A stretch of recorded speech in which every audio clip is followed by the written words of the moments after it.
Welcome to the A-List Movie Club. I am your host, the Game Changer, Wes Truth. And with me, as always, are Dominic and John. How's it going tonight, guys? Going good.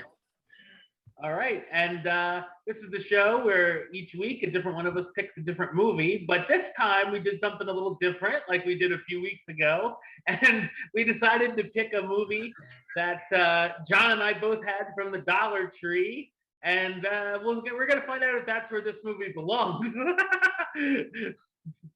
because this is a movie that neither one of us had ever heard of before seeing it there, and it is from 2018, and it's called Warning Shot. And there it is. All right. Anybody that watches this show are dumb enough bastards to watch this movie, then they deserve what they fucking get. So, a single mother and her young daughter struggle to make ends meet until they inherit their family's farmhouse. When a business rival, I guess that's what we'll call it, covets their water rights, their situation spirals out of control.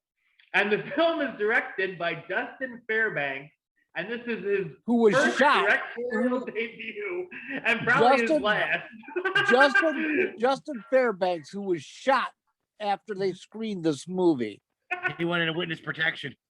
He better have. He was never heard from again. Now he's making condom commercials in Japan. Ooh, yeah. All right, I'm going to start off.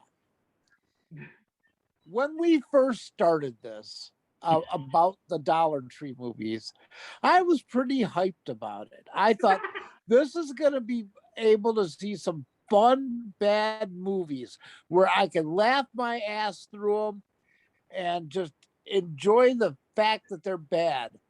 Wrong. This is bullshit. This is not an enjoyable time. This is like a fucking punishment. This is like I did something wrong. I did something wrong. So all right, you did something wrong. You have to watch this movie. That's how this is. The movie was horrible. And all I can say is just anybody that watches this, just let this sink in. David Spade as a bad guy. That's all I have to say about this movie. David Spade with James Earl Jones, with Bruce Dern. James Earl Jones was in it for 4 minutes of the fucking movie, and Bruce Dern was probably in it for 7. Oh my God. This you can't even call it a piece of shit because that disrespects all pieces of shit. It was horrible. This is probably, other than the stupid movie Wesley made me watch called House, the worst movie I've ever seen in my life. I swear to God. And that's my opinion, and I'm sticking to it. Well, I didn't like it as much as Dom did.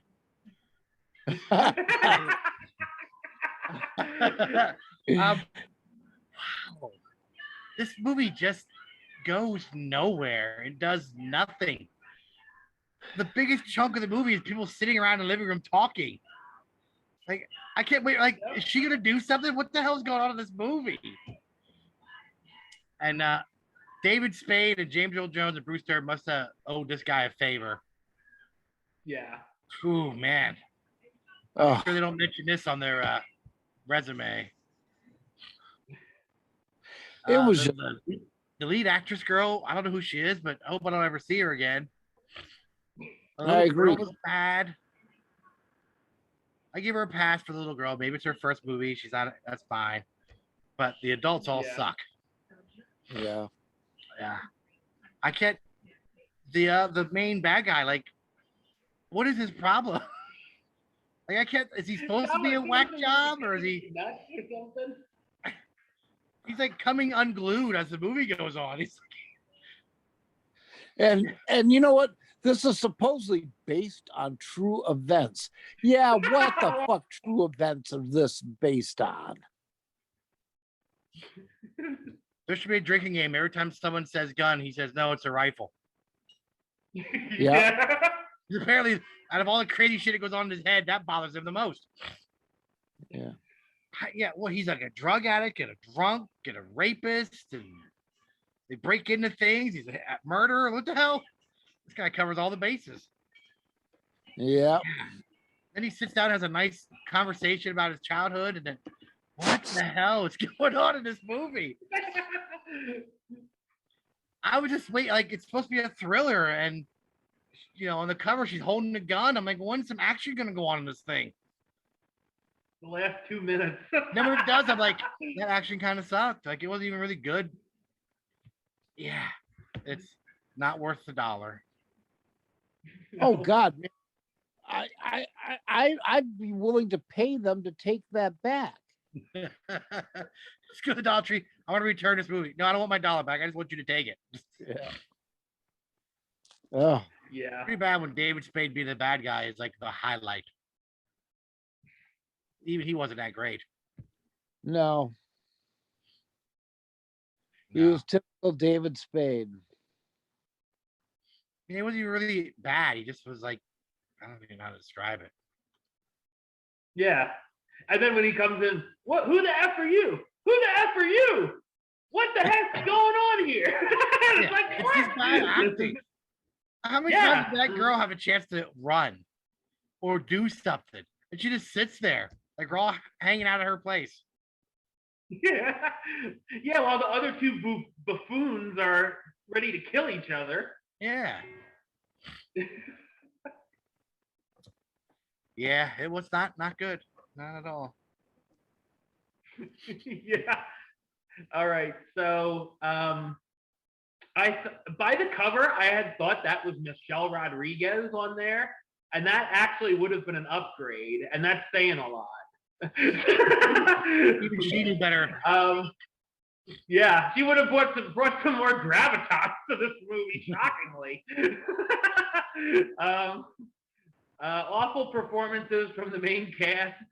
Like we said, James Earl Jones is just in 2 scenes, like I pretty much thought.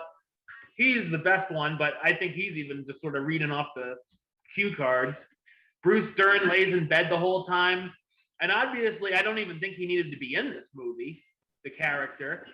And speaking of characters that didn't need to be in this movie, how about the Rivers Cuomo wannabe priest guy that shows up? What was the point of that whole character?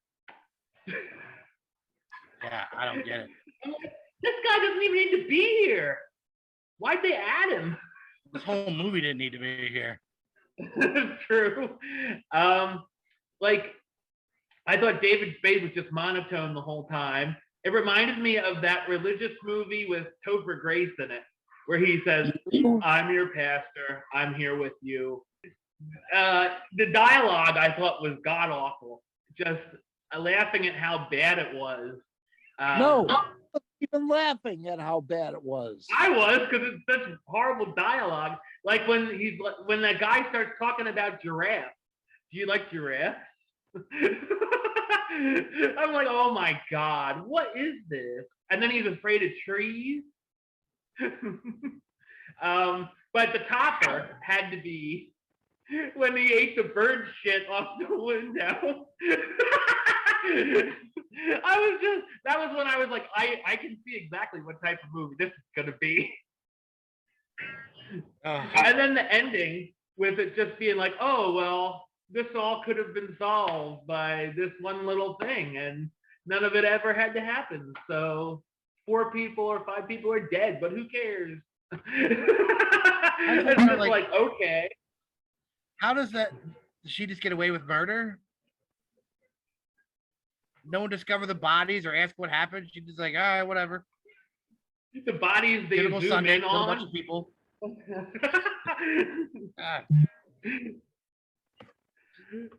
But yeah, it's just bad.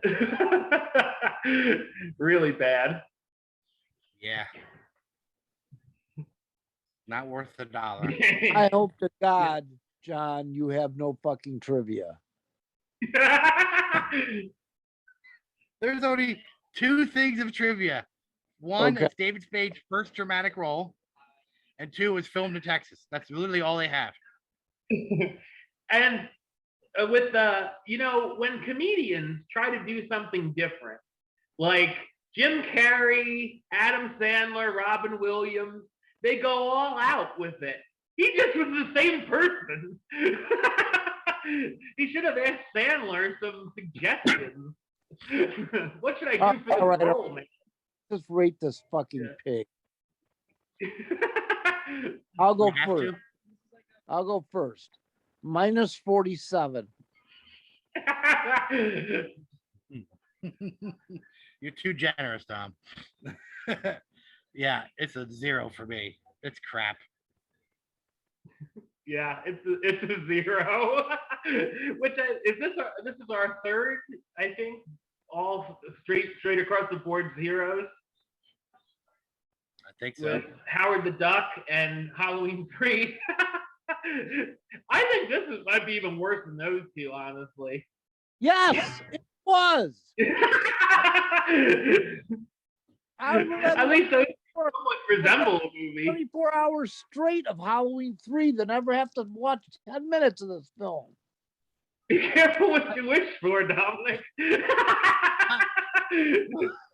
It just dies in the middle. Like, it was sort of watchable and okay. And then 45 minutes of people sitting around talking in the living room just kills this movie. Not that it was fantastic to begin with, but like whatever little momentum it had just dies right in the middle. It's like, why was this so important? You had to just hang on it for so long. I know. These conversations go nowhere. Yeah. But anyway, so straight up 0 out of 30 for this warning shot. We're warning you, don't watch it. Yeah. I'll hand it over here for his plug, the champ of the wrestling podcast here. We Like Wrestling Podcast. Weekly podcast. 4 guys sitting around talking about wrestling. Any and everything wrestling related.